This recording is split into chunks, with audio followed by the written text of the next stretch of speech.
विहाय भोक्तव्यम सहस्रम स्नानमाचरेते लक्ष्यम परोपकाराय कोटिं त्यक्त्वा हरिं भजे। तेणु हजार काम बाकी थिले मध्य जेमति आमे गंडे भोक होउछ माने गंडे खाइदबा सप्तम विहाय भोक्तव्यम सहस्र काम थिले मध्य आमे ठीक समय स्नान करिबा आम जीवन लक्ष्य काम थिले मध्य परोपकार आम जीवन मुख्य लक्ष्य जहाँ व्यासदेव कहते एवं अष्टादश पुराण रहस्य सार कथार शेष कहला कोटिंग त्यक्त्वा जीवन में कोटिए काम थिले लक्ष लक्ष काम थिले हरि भजे। हरि भजन बिना जीवन में मुक्ति नहीं। तेणु आम हरि को भजन कले ही एवं दिव्य नाम गुण कीर्तन कले ही निज देह मन प्राण को भूलीजु निज अहंकार को विस्मृत हो अहंकार बा देह मन उपाधि को परित्याग कले परमात्मा पाखरे मिशु। आज उत्कलमणि गाइछन्ति अनंत महिमा अतुल सुषमा विश्वे विश्वे स्तरे स्तरे तव महाप्रेम खेले चराचरे जय जगदीश हरे। जहाँ कहते गोपबंधु से कथा आमर स्कंद पुराण अंतर्गत पुरुषोत्तम महात्म्य जैमिनी महर्षि सौनकादि ऋषि मान कही चली सरी पर्यंत ये तो अनंत महिमा सर केमती। तेणु जैमिनी कही द्वितीय अध्याय 11 श्लोक आरथर आलोचना करते क्षेत्रटी अत्यंत सुदुर्लभ क्षेत्र सुदुर्लभ क्षेत्रविदं अज्ञानं च विमोचनम यहाँ आलोचना करते 11 नंबर श्लोक क्षेत्रटी खाली दुर्लभ नुहे दुर्लभतम जीवन में 3टा जहाँ विवेक चूड़ान कहुए दुर्लभम त्रयमेव देवानुग्रह हेतुकम मनुष्यत्व मुमुक्षुत्व महापुरुष संशय 3टा जिन दुर्लभ। मनुष्य जन्म पाया दुर्लभ मुक्ति पाया इच्छा करुवा दुर्लभ एवं महापुरुष मानकर सान्निध्य लाभ करने दुर्लभ। किंतु एठी कहुच्छी सुदुर्लभ अत्यंत दुर्लभ दुर्लभ भितर जमी अत्यंत दुर्लभ को सुदुर्लभ बोली कहुए जमी आम कहते इम्पोर्टेंट वीआईपी पुणी वीवीआईपी सेमती ये सुदुर्लभ। एवं ये क्षेत्र जो क्षेत्र में काक चतुर्भुज होते विष्णु रूप धारण करते से क्षेत्र दुर्लभ बनता कौन हम ये कथा आम द्वितीय अध्याय 11 नंबर श्लोक आलोचना करते। जो मैंने प्रकृत में शांत चित्त से मैंने ही महाप्रभु को प्रार्थना करें दर्शन करें। जिते अज्ञ व्यक्ति गीता अनुसार जमी अपिचत सुदुराचार भजते मान अनन्य भाग साधुरेव समन्तव्य सम्यक व्यवसित ही सह अज्ञ व्यक्ति मुक्ति पाई जाए। किभली मुक्ति पाई आम आलोचना करते अज्ञ व्यक्तिर कर्णरे प्रभु निजे विराजमान करके मंत्र दे दियंते वो अज्ञ व्यक्ति को एभली व्यवस्था कर दियंते से ज्ञान पाई मुक्ति पाई जाए। तो ज्ञान बिना तो मुक्ति ना ये ठीक कथा कि प्रभु एभली व्यवस्था कर दियंती मूकं करोति वाचालम से अज्ञ व्यक्ति जे किसी कथा कही पार नहीं से वाचाल हो मूकं करोति वाचालम लंघयते गिरिं तत्कृपा परम वंदे परमानंद माधवम। प्रभुंकर करुणा हेले अज्ञ व्यक्ति विज्ञ एवं जड़े मूक वाचाल भी हो। तेणु से प्रभुंकर महिमा जमी आम कहुए काशी क्षेत्र में जार मृत्यु हुए देहत्याग करे से मुक्ति पाए केमती ना काशी विश्वनाथ कर्ण राम तारक मंत्र कही दियंती। तेणु राम तारक मंत्र शुणिक तार दिव्य ज्ञान उदय हुए से मुक्ति पाई जाए। सेमती जले स्थले अंतरिक्षे मुक्ति श्री पुरुषोत्तम ये पुरुषोत्तम क्षेत्र में सर्वत्र जल स्थल अंतरिक्ष आकाश सबुठी महाप्रभुंकर चिंतन महाप्रभुंकर महिमा सर्वत्र प्रतिपादित विस्तारित होती महाप्रभुंकर चेतन स्वरूप दर्शन सर्वत्र मिल। तेणु जल स्थल अंतरिक्ष जो देह त्याग कले मृत्यु हटा सुनिश्चित ये कथा पुराण मान कहुई। आज आम द्वितीय अध्याय आई जैमिनी महर्षि कही चली काक प्रसंग सरीज ऋषि मैंने पुणी आउ थे गोटे अन्य प्रश्न करेंगे। तो शेष कथा ये क्षेत्र महिमा विषय अंतिम पर्याय कहते जैमिनी अहो क्षेत्र महात्म्यम चलो तो महिमा चलो କିନ୍ତୁ ଏଇ ପ୍ରସଙ୍ଗଟି ପ୍ରଥମ ପ୍ରସଙ୍ଗଟି ସରିଯାଉଛି ଅହୋ କ୍ଷେତ୍ରସ୍ୟ ମାହାତ୍ମ୍ୟଂ କାକସ୍ୟାପି ବିମୁକ୍ତିଦଂ କିଂ ପୁନଃ ସତତଂ ଶାନ୍ତି ବୈରାଗ୍ୟ ଜ୍ଞାନ ସଂଯୁଜାମ୍। କହୁଛନ୍ତି ଜୈମିନୀ ଯେ ସନକାଦି ଋଷିଗଣ ଆପଣ ଶୁଣନ୍ତୁ, ଏଇ କ୍ଷେତ୍ର ତ ସୁଦୁର୍ଲଭ ଆମେ ଆଲୋଚନା କରିଛେ। ଏଇ କ୍ଷେତ୍ରର ମାହାତ୍ମ୍ୟ ଏଇଥିପାଇଁ ଯେ କାକ ଚତୁର୍ଭୁଜ ହେଇକି ମୁକ୍ତି ପ୍ରାପ୍ତ ହେଲେ। ଗୋଟେ ଅତି ନିଚ୍ଚ ପକ୍ଷୀ ମଧ୍ୟ ଯଦି ଏଠି ମୁକ୍ତି ପାଇଗଲା, ତାହେଲେ ଯୋଉମାନେ ଆଉ ବୈରାଗ୍ୟ ସମ୍ପନ୍ନ, ଭକ୍ତି ସମ୍ପନ୍ନ, ଜ୍ଞାନ ସମ୍ପନ୍ନ ଏବଂ ସମଦମାଦି ସମ୍ପନ୍ନ, ସେମାନଙ୍କ କଥା କଣ ବା କହିବା। ଯୋଉମାନେ ଅଜ୍ଞ ସେମାନେ ଯଦି ମୁକ୍ତି ପାଇଗଲେ, ତାହେଲେ ଯୋଉମାନେ ବିଜ୍ଞ ତାଙ୍କ କଥା କଣ କହିବା। ଆମର ଯେମିତି ଗୀତାରେ କୁହାଯାଇଛି କିଂ ପୁନଃ ବ୍ରାହ୍ମଣ ପୁଣ୍ୟ ରାଜର୍ଷୟ ତଥା, ଯୋଉମାନେ ଅପିଚ ସୁଦୁରାଚାର ଦୁରାଚାର ବ୍ୟକ୍ତିରେ ମଧ୍ୟ ଆଉ ଭଗବାନଙ୍କୁ ପାଇପାରିଲା, ତାହେଲେ ଯୋଉମାନେ ବ୍ରାହ୍ମଣ ବା ଜ୍ଞାନୀ ବା ଯୋଉମାନେ କ୍ଷତ୍ରିୟ ବା ବୈଶ୍ୟ ଜ୍ଞାନୀ ସେମାନେ ପାଇବେନି କେମିତି? ଯୋଉମାନେ ଜ୍ଞାନ ସମ୍ପନ୍ନ ସେ ସତ ପାଇବେ। ଆମେ ଯଦି ମନ୍ତ୍ର ଉଚ୍ଚାରଣ କରିଦେଲା ମାତ୍ରେ ଆମର ଜ୍ଞାନ ହେଇଯାଉଛି, ରୋଗ ନିବାରଣ ହେଇଯାଉଛି, ତାହେଲେ ମନ୍ତ୍ରର ସ୍ୱରୂପକୁ, ରହସ୍ୟକୁ, ଅର୍ଥକୁ ଜାଣିକି ଉଚ୍ଚାରଣ କଲେ ତ ଆହୁରି ଫଳ ଆମକୁ ମିଳିବ। ଏଇ କଥା ଜୈମିନୀ ମହର୍ଷି କହୁଛନ୍ତି ସୌନକାଦି ଋଷିଗଣଙ୍କୁ। ଆମେ ଆନନ୍ଦରେ ଶୁଣିବା। ଅହୋ କ୍ଷେତ୍ରସ୍ୟ ମାହାତ୍ମ୍ୟଂ କାକସ୍ୟାପି ବିମୁକ୍ତିଦଂ କିଂ ପୁନଃ ସତତଂ ଶାନ୍ତି ବୈରାଗ୍ୟ ଜ୍ଞାନ ସଂଯୁଜାମ୍। ଜୈମିନୀ କହୁଛନ୍ତି ଏ ଆଶ୍ଚର୍ଯ୍ୟମୟ କ୍ଷେତ୍ର, ଏ ସୁଦୁର୍ଲଭ କ୍ଷେତ୍ର, ଯାହାକୁ ସର୍ବାଶ୍ଚର୍ଯ୍ୟମୟ ଦେବ ନୀଳାଦ୍ରି ରୂପରେ ସ୍ଥିତ ବୋଲି ଆମେ ଆଗରୁ ଆଲୋଚନା କରିଛେ। ସମସ୍ତ ଆଶ୍ଚର୍ଯ୍ୟର ସ୍ୱରୂପ ଆଧାର ଭୂମି ଯୋଉ ମହାପ୍ରଭୁ ଜଗନ୍ନାଥ ନୀଳାଚଳନାଥ ଯୋଉଠି ଅବସ୍ଥାନ କରିଛନ୍ତି, ସେଇ କ୍ଷେତ୍ରର ମାହାତ୍ମ୍ୟ ଅତି ଆଶ୍ଚର୍ଯ୍ୟକର। କାହିଁକି ନା କାକ ଭଳି ଏକ ନଗଣ୍ୟ ଜୀବକୁ ମଧ୍ୟ ଏଇ କ୍ଷେତ୍ର ମୁକ୍ତି ପ୍ରଦାନ କରିପାରେ। ସମସ୍ତେ ତ ଆମେ ବେଦବାଣୀ ଅନୁସାରେ ଶୁଣନ୍ତୁ ବିଶ୍ୱ ଅମୃତସ୍ୟ ପୁତ୍ରା, ସମସ୍ତେ ଆମେ ଅମୃତର ସନ୍ତାନ। କାକ ଏ ମଧ୍ୟ ଅମୃତର ସନ୍ତାନ, କୃମିଟିଏ ମଧ୍ୟ ଅମୃତ ସନ୍ତାନ, ଜୀବାଣୁଟିଏ ମଧ୍ୟ ଅମୃତ ସନ୍ତାନ। କିନ୍ତୁ କୋଉଠି ଅମୃତର ସ୍ୱରୂପକୁ ବିକଶିତ କୋଉଠି ହେଲା ତ ଏଠି ଅଧିକ ଜଣା ପଡିଲା, କୋଉଠି ବିକଶିତ ହେଲା ନାହିଁ। ସମସ୍ତେ ଆମେ ଆକିଟ ପତଙ୍ଗ ସମସ୍ତେ ଆମେ ଅମୃତମୟ ପରମାତ୍ମା ସନ୍ତାନ। ତେଣୁ ଯୋଉମାନଙ୍କର ଶାନ୍ତି ମନରେ ଅଛି, ମାନେ ବୈରାଗ୍ୟ ସମ୍ପନ୍ନ, ସମଦମାଦି ସମ୍ପନ୍ନ, ଧ୍ୟାନ ଯୋଗ ପ୍ରାଣାୟାମ କରିକି ଯୋଉମାନଙ୍କର ଅନ୍ତର ଦୁର୍ବଳ ହେଇଯାଇଛି ଏବଂ ଜ୍ଞାନ ମଧ୍ୟ ଉଦୟ ହେଇଛି, ଏବଂ ଏଇଭଳି ଯୋଉ ଧ୍ୟାନ ଯୋଗୀ, କର୍ମ ଯୋଗୀ, ଭକ୍ତି ଯୋଗୀ ବା ଜ୍ଞାନ ସମ୍ପନ୍ନ ବ୍ୟକ୍ତି ମାନଙ୍କର କଥା କଣ ବା କହିବା। କହୁଛନ୍ତି ଏଠି ଯେ ଯେଉଁମାନେ ନିରନ୍ତର ଶାନ୍ତି, ବୈରାଗ୍ୟ, ଜ୍ଞାନ ଯୁକ୍ତ ହେଇକିରି ପ୍ରଭୁଙ୍କୁ ପ୍ରାର୍ଥନା କରନ୍ତି, ସେମାନଙ୍କର ମୁକ୍ତି ତ ଅନାୟାସରେ ହବ, ସଂଶୟ କରିବାର ଚାନ୍ସ ନାହିଁ। ଏତେ ତଳସ୍ଥଳ, ଯେମିତି ଆମେ କ୍ଲାସରେ ପାଠ ପଢିଲା ବେଳେ ସବୁଠୁ ଯିଏ ଆଉ ଟିକେ ମାନ୍ଦା ପିଲା, ଯଦି ସିଏ ବୁଝିଗଲା ସାରଙ୍କ କଥାଟା, ତାହେଲେ ବିଜ୍ଞ ପିଲା ନିଶ୍ଚୟ ବୁଝିଥିବେ। ଆମେ ସବୁ ବେଳେବେଳେ ଆମେ ସବୁ ମାଥମେଟିକ୍ସ ମୁଁ ଟିକେ ଦୁର୍ବଳ ଥାଏ, ଯେତେବେଳେ ମାଥମେଟିକ୍ସ ସାର୍ ପଢାନ୍ତି ସେତେବେଳେ ଆମ ମାନେ ମାଥମେଟିକ୍ସ ଦୁର୍ବଳ ସେଇମାନଙ୍କୁ ଲକ୍ଷ୍ୟ କରି ପଢାନ୍ତି। ଯେତେବେଳେ ସେ ବେଳେବେଳେ ପଚାରନ୍ତି ଆରେ ତୁ ବୁଝିଲୁ ପ୍ରଭାତ, ତୁ ବୁଝିଲୁ? ମୁଁ କହେ ଆଜ୍ଞା ବୁଝିଲି। ଆଉ ପ୍ରଭାତ ବୁଝିଲା ମାନେ ସମସ୍ତେ ବୁଝିଥିବେ, ତାହେଲେ ମୁଁ ଟିକେ ମାଥମେଟିକ୍ସ ଦୁର୍ବଳ, ମୁଁ ଯଦି ବୁଝିଗଲି ଯୋଉମାନେ ମାଥମେଟିକ୍ସ ସବଳ ନିଶ୍ଚୟ ବୁଝିଥିବେ।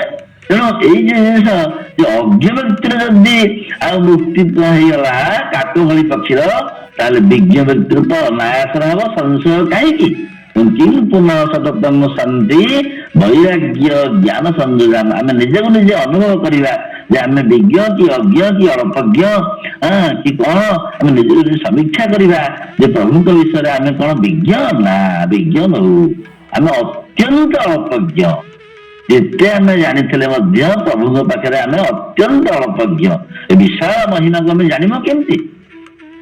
କୋଉଠୁ ଆରମ୍ଭ ହେଲା ସୃଷ୍ଟି, କୋଉଠି ସରିଲା, ଆଉ ଆମେ କଣ ଟିକେ କରିଦଉଛୁ ନା, କିନ୍ତୁ ଆମେ କଣ ଜାଣିଛୁ? ପ୍ରଭୁଙ୍କର କିଞ୍ଚିତ ମହିମା, ବିନ୍ଦୁଏ ମହିମା ମଧ୍ୟ ଆମେ ଜାଣିନାହୁଁ। ଅନନ୍ତ ମହିମା ଜାଣିବା ଦୂର କଥା, ପ୍ରଭୁଙ୍କର ବିନ୍ଦୁଏ ମହିମା ମଧ୍ୟ ଆମ ଗୋଚରୀଭୂତ ନୁହେଁ। ତେଣୁ ଏଇ ଶ୍ଳୋକରେ ଆଉ ଏଇଆ କହୁଛନ୍ତି ଜୈମିନୀ ମହର୍ଷି। ତାର ରହସ୍ୟ ହଉଛି ଏଇ ଶ୍ଳୋକରୁ ଏଇଆ ଜଣା ପଡୁଛି ଯେ ଏଇ କ୍ଷେତ୍ର ଏକ ଆଶ୍ଚର୍ଯ୍ୟମୟ କ୍ଷେତ୍ର। ଏଠି ବ୍ୟତିକ୍ରମ ଦେଖାଗଲା ଯେ ବିନା ଜ୍ଞାନରେ ମଧ୍ୟ ମୁକ୍ତି ଲାଭ କଲା କାକଟିଏ। ଏଇଟା ହଉଛି କ୍ଷେତ୍ରର ବୈଶିଷ୍ଟ୍ୟ। ଯେମିତି ମାଷ୍ଟର ବୈଶିଷ୍ଟ୍ୟ ହଉଛି ସେ ଗୋଟେ ମୂର୍ଖ ପିଲାକୁ ମଧ୍ୟ ବୁଝେଇ ପାରିଲା। ବିଜ୍ଞ ପିଲାକୁ ବୁଝେଇ ଦେଲେ ସେ ଭଲ ମାଷ୍ଟର ନୁହେଁ। ଯେ ମୂର୍ଖ ପିଲା ତାକୁ ଯଦି ବୁଝେଇ ପାରିଲା ସେ ହଉଛି ପ୍ରକୃତ ମାଷ୍ଟର। ମୁଁ ଏଠି ସର୍ବାଶ୍ଚର୍ଯ୍ୟମୟ। ଆମେ ତ ବିଶ୍ୱର ଆଶ୍ଚର୍ଯ୍ୟ କହିଲେ ପୁଣି ସପ୍ତାଶ୍ଚର୍ଯ୍ୟ ବୋଲି କହିଲୁ, କିନ୍ତୁ ପୁରୁଷୋତ୍ତମ ଜଗନ୍ନାଥ ହଉଛନ୍ତି ସର୍ବାଶ୍ଚର୍ଯ୍ୟମୟ। ଏଇ କଥା ଆମକୁ ଆଉ ସ୍କନ୍ଦ ପୁରାଣ ବତେଇ ଦଉଛନ୍ତି। ଜଗନ୍ନାଥ ମହାପ୍ରଭୁ ନିଜେ ସର୍ବାଶ୍ଚର୍ଯ୍ୟମୟ, ତାଙ୍କର କ୍ଷେତ୍ର ମଧ୍ୟ ଆଶ୍ଚର୍ଯ୍ୟମୟ, ତାଙ୍କର ମହିମା ମଧ୍ୟ ଆଶ୍ଚର୍ଯ୍ୟମୟ, ତାଙ୍କର ସବୁ କିଛି ଆଶ୍ଚର୍ଯ୍ୟମୟ। ତେଣୁ ଏଠି ଶାସ୍ତ୍ରରେ ଯୋଉ କୁହାଯାଇଛି ଜ୍ଞାନ ବିନା ମୁକ୍ତି ନାହିଁ ତାହା ଠିକ, କିନ୍ତୁ ଏଠି ପ୍ରଭୁ ନିଜେ ଜ୍ଞାନ ପ୍ରଦାନ କରିଦିଅନ୍ତି। ଶାସ୍ତ୍ର ତ କୁହାଯାଇଛି ଜ୍ଞାନାଦେବ ହି କୈବଲ୍ୟମ୍ ଋତେ ଜ୍ଞାନାନ୍ନ ମୁକ୍ତି ତମେବ ବିଦିତ୍ୱା ଅତିମୃତ୍ୟୁ ମେତି। ଏମିତି କୁହାଯାଇଛି ଜ୍ଞାତ୍ୱା ମାମ୍ ଶାନ୍ତି ମୃଚ୍ଛତି ଏବଂ ଜ୍ଞାତ୍ୱା ବିମୁଚ୍ଛସି ଏମିତି କୁହାଯାଇଛି। ଠିକ ଅଛି, ପ୍ରଭୁ ଏମିତି ବ୍ୟବସ୍ଥା କରିଦିଅନ୍ତି ଯେ ସେ ଲୋକଟି ଆପେ ଆପେ ଜ୍ଞାନୀ ହେଇଯାଏ। ଏଇଟା ହଉଛି କ୍ଷେତ୍ରର ବ୍ୟତିକ୍ରମ। ଆଉ କୌଣସି କ୍ଷେତ୍ରରେ ପ୍ରଭୁଙ୍କର ଏତେ ଅପୂର୍ବ ମହିମା ବା ଅଦ୍ଭୁତ ମହିମା ନାହିଁ ବା ସର୍ବାଶ୍ଚର୍ଯ୍ୟମୟ ଦେବ ଅନ୍ୟ କୌଣସି ଜାଗାରେ ଥିବେ କି ନାହିଁ ତାହା ସନ୍ଦେହ। ତେଣୁ ଏଇ ଗୋଟିଏ କଥା ଆମେ ଜାଣିବା ଯେ ଉପନିଷଦରେ ଯାହା କୁହାଯାଇଛି ତାହା ବି ଠିକ ଏବଂ ଆମ ମହାପ୍ରଭୁଙ୍କର ମହିମା ତାହା ବି ଠିକ। ଅଜ୍ଞାନ ଯୁକ୍ତ ନିଚ ବ୍ୟକ୍ତି ହୃଦୟରେ ମଧ୍ୟ ମହାପ୍ରଭୁ ଦିବ୍ୟ ଜ୍ଞାନ ଭରି ଦିଅନ୍ତି। ମଜାକୁ ହୁଇ ସଦୟ ଜ୍ଞାନ ତା ହୃଦୟରୁ ଉଦୟ। ଆମେ ଦେଖୁଛୁ ରାମକୃଷ୍ଣ ପରମହଂସ ସେ କିଛି ଶାସ୍ତ୍ର ପଢିନଥିଲେ, କିନ୍ତୁ ରାମକୃଷ୍ଣ ପରମହଂସ ଯାହା କହନ୍ତି ତାହା ଉପନିଷଦରେ ଧର୍ମଶାସ୍ତ୍ରରେ ଲେଖା ହେଇଥାଏ। ଆମେ ତ ଟିକେ ଟିକେ ବହିପତ୍ର ଗୀତା ଫିତା କଣ ପଢି ଦେଇଛୁ ବୋଲି କେତେ କଥା ଆମ ମନ ଭିତରେ ଆସୁଛି ଆମେ ଜାଣିଦେଇଛୁ କଣ ବୋଲି, କିନ୍ତୁ ରାମକୃଷ୍ଣ ପରମହଂସ କିଛି ବି ପଢି ନାହାନ୍ତି, କିନ୍ତୁ ଅନର୍ଗଳ ତାଙ୍କ ପାଟିରୁ ଯାହା ବାହାରେ ତାହା ଉପନିଷଦ ବେଦ ବେଦାନ୍ତ ଧର୍ମଶାସ୍ତ୍ରର ରହସ୍ୟମୟ କଥା ସବୁ ବାହାରେ। ଏଇ କଥା ଆମେ ରାମକୃଷ୍ଣ ପରମହଂସ ବହି ପଢିଲେ ଜାଣିପାରିବୁ। ତ ମହାପ୍ରଭୁ ଯାହାଙ୍କୁ ଦିବ୍ୟ ଦୃଷ୍ଟି ପ୍ରଦାନ କରିବେ, ଅର୍ଜୁନ ଭଳିଆ ବ୍ୟକ୍ତି ଭଳି କରିବେ, ସେ ତତ୍କ୍ଷଣାତ୍ ତାର ଅଜ୍ଞାନକୁ ନଷ୍ଟ କରିଦେବେ। ଯେମିତି ଆମେ ଆଗରୁ ଆଲୋଚନା କରିଛେ ସୂର୍ଯ୍ୟ ଉଦୟ ହେବା ମାତ୍ରେ ରାତ୍ରିର ଅନ୍ଧକାର ଯେମିତି ତତ୍କ୍ଷଣାତ୍ ଦୂରୀଭୂତ ହେଇଯାଏ ଖୁବ କମ ସମୟ ଭିତରେ, ସେମିତି ମହାପ୍ରଭୁଙ୍କର ମହିମା ରୂପକ ସୂର୍ଯ୍ୟ ଉଦୟ ହେଲେ ଏ ଶରୀର ଏ ହୃଦୟରେ ଅଜ୍ଞାନ ଅନ୍ଧକାର ଆପେ ଆପେ ତତ୍କ୍ଷଣାତ୍ ନଷ୍ଟ ହେଇଯିବ, କିଛି ରହିବ ନାହିଁ। ଏଇ ମହିମା ଏଇଟା ହଉଛି ଉପସଂହାରରେ ଆମେ ଏତିକି ଜାଣିବା ଏ କ୍ଷେତ୍ରର ମହିମା ଅବର୍ଣ୍ଣନୀୟ। ଇଏ ହଉଛି ଅଦ୍ଭୁତ ମହିମା, ଅପୂର୍ବ ମହିମା। ସେ ମହାମହିମା କି ବୁଝିବି ପ୍ରଭୁ କ୍ଷୁଦ୍ର ନର କରେ ମରେ, କି ଭାଷାରେ ତବ କରିବି ସ୍ତବ ଜୟ ଜଗଦୀଶ ହରେ। କି ଭାଷାରେ ମୁଁ କେମିତି ସ୍ତବ କରିବି ପ୍ରଭୁ ତୁମକୁ, ସ୍ତବ ସତ୍ୟ ମାଲୁମ ନାହିଁ। ଗୋଟେ କଥା ଏଠି ମନେ ପଡେ, ଜଣେ ବ୍ୟକ୍ତି ତା ଜୀବନ କାଳ ଭିତରେ କେବେ ବି ମନ୍ଦିର ଯାଇନାହିଁ, କେବେ ବି ପରମାତ୍ମାକୁ ଧ୍ୟାନ, ଆମେ ସେ ଉପର ଲେବୁଲକୁ ଯାଇପାରିନାହୁଁ। ସେ ଉପର ଲେବୁଲକୁ ପଳେଇଲା ପରେ ଆଉ କିଏ କୋଉଠିକି ଯିବା ଦରକାର ନାହିଁ। ଏହି ବତ ଜିତ ସର୍ଗ ଦେଶାଙ୍ଗ ସାମ୍ୟ ଚିତନ୍ମନ। ଏଇ କ୍ଷଣି ଥାଇକିରି ମଧ୍ୟ ଏଇ ସ୍ଥାନରେ ଏଇ କ୍ଷଣି ଥାଇକିରି ମଧ୍ୟ ଆମେ ମୁକ୍ତି ପାଇଯିବା, ଜୀବନ ମୁକ୍ତ ହେଇଯିବା। ଯାହା ଗୀତା ଅନୁସାରେ କୁହାଯାଉଛି ଏହି ବତ ଜିତ ସର୍ଗ ଦେଶାଙ୍ଗ ସାମ୍ୟ ଚିତନ୍ମନ। ଯଦି ଆମର ମନ ଚେତନାରେ ଆଉ ଦୀକ୍ଷିତ ହେଇଗଲା ତାହେଲେ ଆମେ ଏଇ କ୍ଷଣି ଜୀବନ ମୁକ୍ତ ହେଇଯିବୁ। ଆମର ଗୋଟିଏ କଥା ଅଷ୍ଟାବକ୍ର ସଂହିତାରେ ଜନକ ମହର୍ଷିଙ୍କୁ, ଜନକ ମହର୍ଷି ଯାଜ୍ଞବଲ୍କ୍ୟଙ୍କୁ ପଚାରିଥିଲେ, ଅଷ୍ଟାବକ୍ରଙ୍କୁ ପଚାରିଥିଲେ ଯେ ମୁକ୍ତି କେମିତି ମିଳେ। ସେ କହୁଛନ୍ତି ମୁକ୍ତି ନିଚ୍ଛସି ଯଦି ଯଦି ଦେହଂ ପୃଥକ୍ କୃତ୍ୟ ଚିତି ବିଶ୍ରମ୍ୟ ତିଷ୍ଠସି ଅଧୁନୈବ ସୁଖୀ ଶାନ୍ତ ବନ୍ଧ ମୁକ୍ତ ଭବିଷ୍ୟସି। ଏଇ ତୁମେ ଦେହ ଠାରୁ ଆତ୍ମାକୁ ପୃଥକ ବୋଲି ଜ୍ଞାନ କରିଦବ, ଏଇ କ୍ଷଣି ତୁମେ ଶାନ୍ତ ହେଇଯିବ, ମୁକ୍ତ ହେଇଯିବ।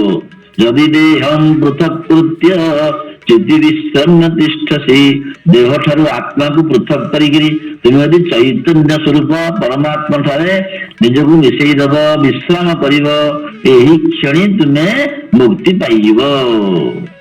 ସୂର୍ଯ୍ୟ ଉଦୟ ହେଲା ମାତ୍ରେ ଯେମିତି ଅନ୍ଧକାର ନଷ୍ଟ ହେଇଯାଏ, ସେମିତି ଏଇ କ୍ଷଣି ତୁମେ ନଷ୍ଟ ତୁମେ ମୁକ୍ତି ପାଇଯିବ, ଆଉ ଅପେକ୍ଷା କରିବାକୁ ପଡିବ ନାହିଁ।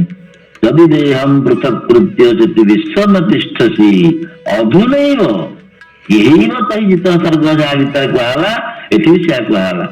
ଆମେ ଯଦି ଏଇ କ୍ଷଣି ପ୍ରଭୁଙ୍କୁ ଚିନ୍ତା କରିବା, ଏଇ କ୍ଷଣି ମଧ୍ୟ ଆମେ ଜୀବନ ମୁକ୍ତ ହେଇଯିବା। ପର ସାଧୁ ଜନ ମାନେ ମନକୁ ଏକ ପର ଧୀରେ ଧ୍ୟାନ ନୀଳାଚଳ ନାୟକ। ଯୋଉମାନେ ତାଙ୍କ ଜୀବନ ସାରା ଜଗନ୍ନାଥଙ୍କ ମନ୍ଦିରକୁ ଆସିପାରିନାହାନ୍ତି, କିନ୍ତୁ ସେମାନେ ବହୁ ଦୂରରେ ଥାଇକି ମୋ ଜଗନ୍ନାଥଙ୍କୁ ଚିନ୍ତା କରିକି ମଧ୍ୟ ମୁକ୍ତି ପାଇଛନ୍ତି, ସନ୍ଦେହ ନାହିଁ। ଦାସ୍ୟାବୃତ୍ତି ମନ୍ଦିରକୁ ଆସିନାହିଁ, ସେ କିନ୍ତୁ ମୁକ୍ତି ପାଇଲା।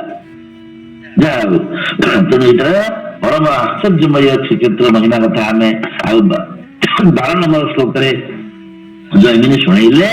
ଏହା ପରେ ଆଉ ଗୋଟିଏ ପ୍ରସଙ୍ଗ ଆସିବ ସ୍କନ୍ଦ ପୁରାଣ ପୁରୁଷୋତ୍ତମ ମାହାତ୍ମ୍ୟ ଦ୍ୱିତୀୟ ଅଧ୍ୟାୟରେ। କହିସାରିଲା ପରେ ଜୈମିନୀ ଆଉ ଗୋଟିଏ ପ୍ରଶ୍ନ, ଯେମିତି ଗୋଟିଏ ପ୍ରଶ୍ନ ପଚାରିଲେ ତାହାର ଉତ୍ତର ମିଳିଯାଏ, ଅର୍ଜୁନ ଆଉ ଗୋଟିଏ ପ୍ରଶ୍ନ ପଚାରିଲେ ପୁଣି ଆଉ ଥରେ ଭଗବାନ ଉତ୍ତର ଦେଲେ। ସେ ଉତ୍ତର ପାଇବା ପରେ ଅର୍ଜୁନ ଆଉ ଗୋଟିଏ ପ୍ରଶ୍ନ ପଚାରିଲେ, ତାହାର ଉତ୍ତର ମଧ୍ୟ ଭଗବାନ ଦେଲେ। ସେମିତି ସୌନକା ଋଷି ଗୁଣ ଯୋଉ ପ୍ରଶ୍ନ ପଚାରିଥିଲେ କ୍ଷେତ୍ରର ମହିମା ବିଷୟରେ, ତାହାର କିଞ୍ଚିତ ଉତ୍ତର ଜୈମିନୀ ମହର୍ଷି ପ୍ରଦାନ କଲେ। ଏବେ ଆଉ ଗୋଟିଏ ପ୍ରଶ୍ନ ସୌନକା ଆଦି ଋଷି ମାନଙ୍କ ମଧ୍ୟରେ ଉଦୟ ହେଲା। ସେ ପ୍ରଶ୍ନଟି ଆମେ 13 ନମ୍ବର ଶ୍ଲୋକରୁ ଆରମ୍ଭ କରିବା। କଣ ସେ ପ୍ରଶ୍ନ ପଚାରିଲେ? ବିନା ପ୍ରଶ୍ନରେ ଉତ୍ତର ଦିଆଯାଏ ନାହିଁ। ଆମର ଗୋଟିଏ ବ୍ରହ୍ମସୂତ୍ରରେ କଥା ଅଛି ଯେ ପ୍ରଶ୍ନ ନିରୂପଣାଭ୍ୟାମ, ପ୍ରଶ୍ନ ପଚାରିବାର ତରିକା ଅଲଗା। ପ୍ରଶ୍ନ ପଚାରେ କିଏ ସିନା ଯାହା ମନରେ ସନ୍ଦେହ ସୃଷ୍ଟି ହୁଏ, ପ୍ରଶ୍ନ ଯେମିତି ଭାବରେ ପଚରାଗଲା ଉତ୍ତର ସେମିତି ମଧ୍ୟ ଦିଆଯିବ। ପ୍ରଶ୍ନ ଅନୁରୂପ ଉତ୍ତର ନଦେଲେ ସେ ପ୍ରକୃତ ଗୁରୁ ହେଇପାରିବେ ନାହିଁ। ପ୍ରଶ୍ନ ଅନୁସାରେ ଉତ୍ତର, ଯେମିତି ଭୋକ ଅନୁସାରେ ଖାଦ୍ୟ, ସେମିତି ପ୍ରଶ୍ନ ଅନୁସାରେ ଉତ୍ତର। ଆମେ କଣ ଯେତିକି ଚୁନା ସେତିକି ପିଠା, ଯେତିକି ପ୍ରଶ୍ନ ସେତିକି ଉତ୍ତର। ତେଣୁ ପ୍ରଭୁ ଆମକୁ ସୌନକାଦି ଋଷି ମାନେ କହୁଛନ୍ତି ରୋଷୟ ହଉଛୁ। କଣ ପଚାରିଲେ ପ୍ରଶ୍ନ? ବିଜ୍ଞ ବ୍ୟକ୍ତି ତ ହେଲେ ସବୁ ଜୈମିନୀ ମହର୍ଷି ବେଦବିତ୍, ଏମାନେ ତାଙ୍କୁ ବାରମ୍ବାର ପ୍ରଶ୍ନ ପଚାରି ଚାଲିଛନ୍ତି। କଣଟି ପଚାରୁଛନ୍ତି? 13 ନମ୍ବର ଶ୍ଲୋକରେ ନୀଳାଚ୍ୟଂ ମାଧବଂ ଦୃଷ୍ଟ୍ୱା କିଂଚକାର ପିତାମହ ତଦ୍ଦର୍ଶନ କ୍ଷଣାତ ନଷ୍ଟ ଦେହ ବନ୍ଧଂ ଚ ବାୟସମ୍। ଆମେ ତ ଶ୍ରୀକ୍ଷେତ୍ର ମହିମା ସୁଦୁର୍ଲଭ ବୋଲିକି ଆମେ ଆପଣ କହିଲେ, ଆମେ ଟିକେ ଟିକେ ଶୁଣିଲୁ ଜାଣିଲୁ, କିନ୍ତୁ ନୀଳମାଧବଙ୍କୁ ଦେଖିକିରି, ନୀଳାଚଳପତି ନୀଳମାଧବଙ୍କୁ ଦେଖିକିରି ପିତାମହ କଣ କଲେ, ପ୍ରଜାପତି ବ୍ରହ୍ମା କଣ କଲେ? ଏଇ ଯୋଉ କାକ ଚତୁର୍ଭୁଜ ହେଲା, ଏଇ କାକ ଚତୁର୍ଭୁଜ କାକକୁ ଦର୍ଶନ କରିକିରି, ନୀଳମାଧବଙ୍କୁ ଦର୍ଶନ କରିକିରି କଣ କଣ ହେଲା, ତାର ଅବସ୍ଥା ହେଲା। ଏ ମହର୍ଷି ଜୈମିନୀ ଯୋଉ ବିଷ୍ଣୁଙ୍କ ଦର୍ଶନ ମାତ୍ରକେ ସାଧାରଣ କାକ ପକ୍ଷୀଟି ଦେହ ବନ୍ଧନ ମୁକ୍ତ ହୋଇଯାଇ ପାରିଲା, ସେଇ ନୀଳମାଧବଙ୍କୁ ଦର୍ଶନ କରିକିରି ପିତାମହ କଣ କଲେ, ତା ପରବର୍ତ୍ତୀ କାର୍ଯ୍ୟ କଣ ହେଲା, ଏଇ ପ୍ରଶ୍ନଟି ପଚାରିଲେ ସୌନକାଦି ଋଷିଗଣ। ନୀଳାଚ୍ୟଂ ମାଧବଂ ଦୃଷ୍ଟ୍ୱା କିଂଚକାର ପିତାମହ, ପିତାମହ ବ୍ରହ୍ମା କଣ କଲେ? ତଦ୍ଦର୍ଶନ କ୍ଷଣାତ ନଷ୍ଟ ଦେହ ବନ୍ଧନ ଚ ବାୟସମ୍। ସେ ନିଜେ କାକ ମୁକ୍ତି ପ୍ରସଙ୍ଗ ଦେଖିଲେ, କାକ ଚତୁର୍ଭୁଜ ହବାର ଦେଖିଲେ, ରୋହିଣୀ ପୁଣ୍ଡରେ କାକ ସ୍ନାନ କଲେ ତାକୁ ଦେଖିଲେ, ସାକ୍ଷାତ ଦେଖିଲେ। ଦେଖିଲା ପରେ ତାଙ୍କର କଣ ହେଲା, ଏଇ ପ୍ରଶ୍ନଟି ପଚାରିଲେ। ଏଠି ଆମର ଚୈତନ୍ୟ ଚଣ୍ଡା ସୁନ୍ଦର ଲେଖିଛନ୍ତି, ଶୁଣି କହନ୍ତି ମୁନିଗଣ ଏ ଜୈମିନୀ ଋଷି ରାଣ, କି ପୁଣ୍ୟ କାକ କରିଥିଲା ନୟନେ ମାଧବ ଦେଖିଲା। କାକ କଣ ପୁଣ୍ୟ କରିଥିଲା ଯେ ସେ ଚତୁର୍ଭୁଜ ଦେଖିକି ଚତୁର୍ଭୁଜ ହେଇଗଲା? ନୟନେ ମାଧବ ଦେଖିଲା, ନିଜ ନେତ୍ରରେ ନୀଳମାଧବଙ୍କୁ ଦେଖିଲା। ଯେମିତି ଆମର ଭାଗବତରେ ବର୍ଣ୍ଣନା କରାଯାଇଛି, ଆଜ ମୋହର ଭାଗ୍ୟ ଦେଖ ଦେଖିଲି ଭକ୍ତ ଜନ ମୁଖ। ତେଣୁ ଜଣେ ଭକ୍ତ କୁ ଦେଖିଲେ ସେ କହୁଛନ୍ତି ଆଜ ମୋର ଭାଗ୍ୟ ଦେଖ ଦେଖିଲି ଭକ୍ତ ଜନମୁଖ। ତେଣୁ ଦର୍ଶନ ଏ କହୁଛନ୍ତି ମଧ୍ୟ ଜଗନ୍ନାଥ ଭାଗବତରେ, ଦର୍ଶନ ମାତ୍ରେ ମୁକ୍ତ ହେଲା ଭବ ବନ୍ଧନ ଦୂରେ ଗଲା। ପ୍ରଭୁଙ୍କୁ ଦେଖିକିରି ସେ ମୁକ୍ତି ଲାଭ କଲା ଏବଂ ସଂସାର ବନ୍ଧନରୁ ମଧ୍ୟ ମୁକ୍ତ ହେଇଗଲା। ହେମନ୍ତ ଦେଖି ପିତାମହ ତଦନ୍ତେ କଲେ କି ଉପାୟ। ଏ ଦୃଶ୍ୟ ଦିବ୍ୟ ଦୃଶ୍ୟକୁ ଦେଖିକିରି ପିତାମହ କଣ ଉପାୟ କଲେ? ଏଇ କଥାଟି, ଏଇ ପ୍ରଶ୍ନଟି ସୌନକାଦି ଋଷି ମାନେ ଜୈମିନୀକୁ ପଚାରିଲେ। ଆମେ ଆଗରୁ ଆଲୋଚନା କରିଛେ ପ୍ରଶ୍ନ ବିନା ଉତ୍ତର ମିଳିବନି। ଏଇଟା ହଉଛି ଗୋଟେ ଶାସ୍ତ୍ରୀୟ ପଦ୍ଧତି, ପ୍ରଶ୍ନ ପ୍ରତିବଚନ ପଦ୍ଧତି। ଉପନିଷଦରେ ମଧ୍ୟ ଅଛି, ଗୀତାରେ ଅଛି, ବେଦରେ ଅଛି, ପୁରାଣରେ ମଧ୍ୟ ଅଛି। ଆଉ ଗୀତାରେ ମଧ୍ୟ ଆମେ ଜାଣିଛୁ ତଦ୍ବିଧି ପ୍ରଣିପାତେନ ପରିପ୍ରଶ୍ନ ସେବୟା ଉପଦିଚ୍ୟନ୍ତି ତେ ଜ୍ଞାନଂ ଜ୍ଞାନିନ ତତ୍ତ୍ୱଦର୍ଶିନ। ତତ୍ତ୍ୱଦର୍ଶୀ ଗୁଣମାନଙ୍କୁ ପ୍ରଣିପାତ କରି ବାରମ୍ବାର ପ୍ରଶ୍ନ ଶ୍ରଦ୍ଧାର ସହ ପରିପ୍ରଶ୍ନ କଲେ, ସେବା କଲେ ସେମାନେ ତତ୍ତ୍ୱ ଜ୍ଞାନ ପ୍ରଦାନ କରନ୍ତି ଖୁସି ହେଇକିରି। ଏଇ ଯୋଉ ନୀଳମାଧବଙ୍କୁ ଦର୍ଶନ କରିକିରି ପିତାମହଙ୍କ ମନରେ କଣ ଉପାୟ ହେଲା, କଣ ମନରେ ରିଆକ୍ସନ ହେଲା? ଆମେ ଆଗରୁ ଜାଣିଛୁ ଯେ ନୀଳ ଶବ୍ଦର ଅର୍ଥ ନିଃଶେଷେଣ ଲିୟନ୍ତେ ଜୀବା ସ୍ମୃତି ନୀଳମ୍, ଏବଂ ମାଧବ କହିଲେ ମାୟା ର ଧବ ବା ସ୍ୱାମୀ ମାଧବ। ଏ କଥା ମଧ୍ୟ ସ୍କନ୍ଦ ପୁରାଣରେ ବର୍ଣ୍ଣନା କରାଯାଇଛି। ମାୟାଦସ୍ୟ ବିଶ୍ୱଂ ବୈ ମୋହିତଂ ଜଗନ୍ନାଥୟା ସର୍ବଧର୍ମ ସ୍ୱରୂପାୟ ମାଧବାୟ ନମୋ ନମଃ। ଏ ସବୁ ଯୋଉ ନୀଳାକ୍ଷ ମାଧବଙ୍କୁ ଦୃଷ୍ଟ ବୋଲି କୁହାଗଲା। ସେ ମାୟାର ଧବ, ମାୟାର ଅଧିପତି, ମାୟାର ଅଧୀଶ ହେଲେ ପରମେଶ୍ୱର ଜଗନ୍ନାଥ। ସେ ହଉଛନ୍ତି ମାଧବ। ସର୍ବ କାର୍ଯ୍ୟେଷୁ ମାଧବ ବୋଲି ଯୋଉ କୁହାଯାଏ, ସବୁ କାର୍ଯ୍ୟରେ ମାଧବ ତେଣୁ ଜଗନ୍ନାଥ। ମାର ଧବ, ମାୟାର ଧବ, ସର୍ବଧର୍ମ ସ୍ୱରୂପାୟ, ସବୁ ଧର୍ମର ସ୍ୱରୂପ, ସବୁ ଦେବତା ମାନଙ୍କର ସ୍ୱରୂପ, ସବୁ ବେଦର ସ୍ୱରୂପ ମାଧବ, ତାଙ୍କୁ ନମସ୍କାର କରାଯାଉଛି। ତେଣୁ ମାଧବ ଶବ୍ଦଟି ନୀଳ ଆଉ ମାଧବ, ନୀଳ ତ ଆମେ ଜାଣିଲେ ଜୀବମାନେ ଯୋଉଠି ଲୀନ ହୁଅନ୍ତି ତାକୁ ନୀଳ ବୋଲି କୁହାଯାଏ। ଏଇ ମାଧବ ଶବ୍ଦ ମଧ୍ୟ ଆମର ଆଗରୁ ଆଲୋଚନା ହେଇଛି ନା ଜାଣିନି, କିନ୍ତୁ ବିଷ୍ଣୁ ସହସ୍ର ନାମରେ ଏଇ ମାଧବ ଶବ୍ଦଟିର ଅର୍ଥ ଭଗବାନ କରୁଛନ୍ତି ଯେ 31 নম্বର ଶ୍ଲୋକରେ ମାଧବ ଶବ୍ଦଟି ପ୍ରତିପାଦିତ ହେଇଛି। ବେଦ୍ୟୁ ବୈଦ୍ୟ ସଦା ଯୋଗୀ ବିରହା ମାଧବୋ ମଧୁ। ଭଗବାନଙ୍କର ବିଷ୍ଣୁଙ୍କର ମାଧବ ମଧୁ ବୋଲି ଯୋଡିଏ ନାଁ ଅଛି। ଏଠି ଶଙ୍କରାଚାର୍ଯ୍ୟ ଅର୍ଥ କରୁଛନ୍ତି ଯେ ମାୟା ବିଦ୍ୟା ଜ୍ଞାନସ୍ୟ ପତି ମାଧବ। ମାୟା କହିଲେ ଯେ ବିଦ୍ୟା ବା ଜ୍ଞାନ, ଜ୍ଞାନର ଯେ ଅଧିପତି ସେ ହେଲେ ମାଧବ। ଏବଂ ସେଠି ଉଦାହରଣ ଦଉଛନ୍ତି ମା ବିଦ୍ୟା ସହରେ ପ୍ରୋକ୍ତା ତସ୍ୟା ଈଶୋ ଯତୋ ଭବାନ ତସ୍ମାତ୍ ମାଧବ ନାମାସି ଭବ ସ୍ୱାମୀ ଶବ୍ଦିତ। ଭବ ମାନେ ସ୍ୱାମୀ, ମା ମାନେ ବିଦ୍ୟା, ବିଦ୍ୟା ହେଲା ହରିଙ୍କର ଅଧୀନରେ।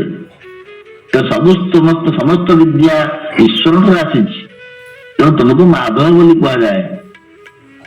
ଏଟା ହରିବଂଶରେ ଶ୍ଲୋକଟି ଅଛି। ମା ବିଦ୍ୟା ହରେ ପ୍ରୋକ୍ତା ତସ୍ୟା ଈଶୋ ଯତୋ ଭବାନ। ହରିଙ୍କର ବିଦ୍ୟା ହେଲା ମା, ଈଶୋ ଯତୋ ଭବାନ, ଆପଣ ଯେହେତୁ ତାର ଅଧିପତି, ତେଣୁ ଆପଣଙ୍କୁ ମାଧବ ବୋଲି କୁହାଯାଉଛି। ଭବ ମାନେ ସ୍ୱାମୀ ବା ଅଧିପତି, ଅର୍ଥାତ୍ ମାଧବ ଅର୍ଥ ସମସ୍ତ ବିଦ୍ୟାର ଅଧିପତି। ମାୟାର ଅଧୀଶ ବୋଲି ଆମେ ଜାଣିଥିଲେ, ସେ ନୂଆ କଥା ଜାଣିଲେ ସବୁ ବିଦ୍ୟାର ଅଧିପତି, ଅଷ୍ଟାଦଶ ପୁରାଣର ଅଷ୍ଟାଦଶ ବିଦ୍ୟାର ଅଧିପତି ଯିଏ, ସମସ୍ତ ଐଶ୍ୱର୍ଯ୍ୟର ଅଧିପତି, ସମସ୍ତ ବିଦ୍ୟାର ଅଧିପତି, ସମସ୍ତ ଜ୍ଞାନର ଅଧିପତି ଯିଏ, ତାଙ୍କୁ ମାଧବ ବୋଲି କୁହାଯାଏ, ମାୟାଧୀଶ ବୋଲି କୁହାଯାଏ। ଯାହା ହଉ ଆମେ ଯେମିତି ଆଉ ନୀଳ ଶବ୍ଦ ଜାଣିଥିଲେ, ସେମିତି ମାଧବ ଶବ୍ଦ ବି ଜାଣିଲେ। ଆକାଶ ନୀଳ, ସମୁଦ୍ର ନୀଳ, ପ୍ରଭୁ ନୀଳ, ସବୁ ତାର ନୀଳ। ସେ ନୀଳାମ୍ବରାନୁଜ, ସେ ଗୋଟେ ତତ୍ଵ ଅର୍ଥ। ଏବଂ ଜୀବ ମାନଙ୍କର ବିଲ ଯୋଉଠି ତାକୁ ମଧ୍ୟ ଆଉ ନୀଳ ବୋଲି କୁହାଯାଉଛି। ତେଣୁ ଏ ଶବ୍ଦ ନୀଳ ଶବ୍ଦ ମାଧବ ଶବ୍ଦ ଏ ଦିଟା ଏକ ଅତ୍ୟନ୍ତ ତାତ୍ପର୍ଯ୍ୟପୂର୍ଣ୍ଣ। ଯାହାକି କୁହାଗଲା ନୀଳାକ୍ଷଂ ମାଧବଂ ଦୃଷ୍ଟ୍ୱା କିଂ ଚକାର ପିତାମହ ତଦ୍ଦର୍ଶନ କ୍ଷଣାତ୍ ନଷ୍ଟ ଦେହ ବନ୍ଧଂ ଚ ବାୟସଂ। ଏଠି ମଧ୍ୟ ଭଗବାନଙ୍କର ତ ଅନ୍ୟ ସବୁ ମଧୁ ନାଁ ଅଛି, ଆଉ ମାଧବ ମଧ୍ୟ ଆମେ ଜାଣିଲେ।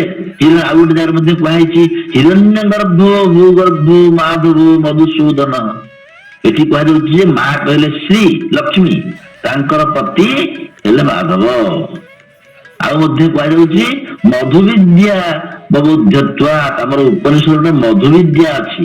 ମାଧବ ମଧୁ ତ କୁହାଗଲା, ମାଧବ ଶବ୍ଦର ଆଉ ଗୋଟିଏ ଅର୍ଥ ମଧ୍ୟ ମଧୁ ବିଦ୍ୟା।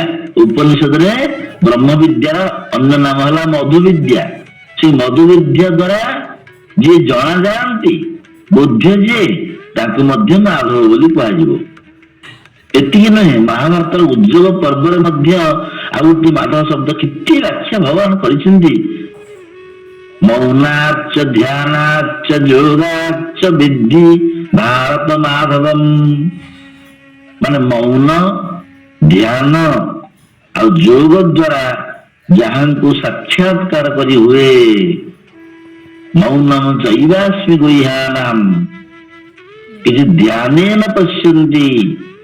ମୌନାବ ଆମର ଉପନିଷଦରେ କୁହାଯାଇଛି ଅବଚନେନ ଉବାଚ, କଥା ନ କହିକିରି କୁହ।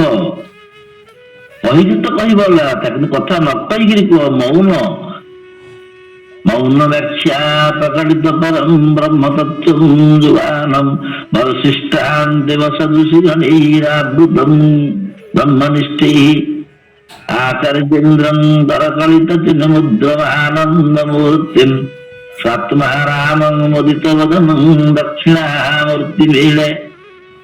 ଜଗନ୍ନାଥଙ୍କୁ କେତେକ ଦକ୍ଷିଣାମୂର୍ତ୍ତି ବୋଲି କହନ୍ତି, କାରଣ ସିଏ ବୁଦ୍ଧଦେବଙ୍କର ଯୋଉ ମୌନାବତାର ଜଗନ୍ନାଥ ବୋଲି କେତେ ଜଣ କହନ୍ତି ତ, ଏ ମୌନ ହିଁ ବସିକି କିଛି କହୁନାହାନ୍ତି। ଏ ମୌନ ଅବସ୍ଥା ଦ୍ଵାରା ପ୍ରଭୁକୁ ଜାଣି ହବ, ଧ୍ୟାନ ଦ୍ଵାରା ପ୍ରଭୁକୁ ଜାଣି ହବ, ଯୋଗ ଦ୍ଵାରା ପ୍ରଭୁକୁ ଜାଣି ହବ।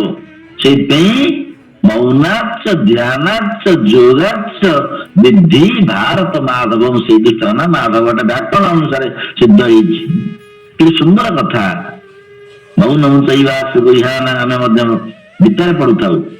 ଆମେ ମଧ୍ୟ ଯୋଗୀ ଧ୍ୟାନ ଗମ୍ୟಂ ସନ୍ତାକାରଂ ଭୁଜଗ ଶୟନଂ। ଏଠି ପ୍ରସଙ୍ଗରେ ଯୋଗୀ ଧ୍ୟାନ ଗମ୍ୟಂ ଧ୍ୟାନେନ ଆତ୍ମନି ପଶ୍ୟନ୍ତି କିଞ୍ଚିତ୍ ଆତ୍ମାନମ୍ ଆତ୍ମନା। ଏ କଥା ମଧ୍ୟ ଆମେ ଗୀତାରେ ଆଲୋଚନା କରିଛେ।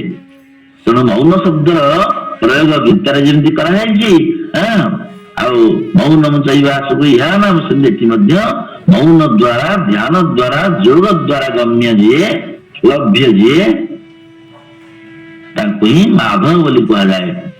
ତ କେତେ ଗୁଡିଏ ଅର୍ଥ ମାଧବ ଶବ୍ଦରେ ଆମେ ଜାଣିଲେ ଯେ ମାରଧବ ମାୟାର ଅଧିପତି, ଲକ୍ଷ୍ମୀଙ୍କର ଅଧିପତି, ବିଦ୍ୟାର ଅଧିପତି, ମୌନ ଧ୍ୟାନ ଯୋଗ ଦ୍ଵାରା ସାକ୍ଷାତକୃତ ହୁଅନ୍ତି ଯିଏ, ତାଙ୍କୁ ହିଁ ମାଧବ ବୋଲି କୁହାଗଲା।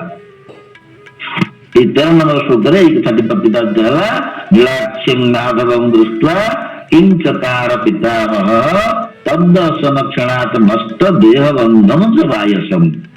ଏବେ ଆସିବା ଜୈମିନୀ ତାର ଉତ୍ତର ଦେବେ।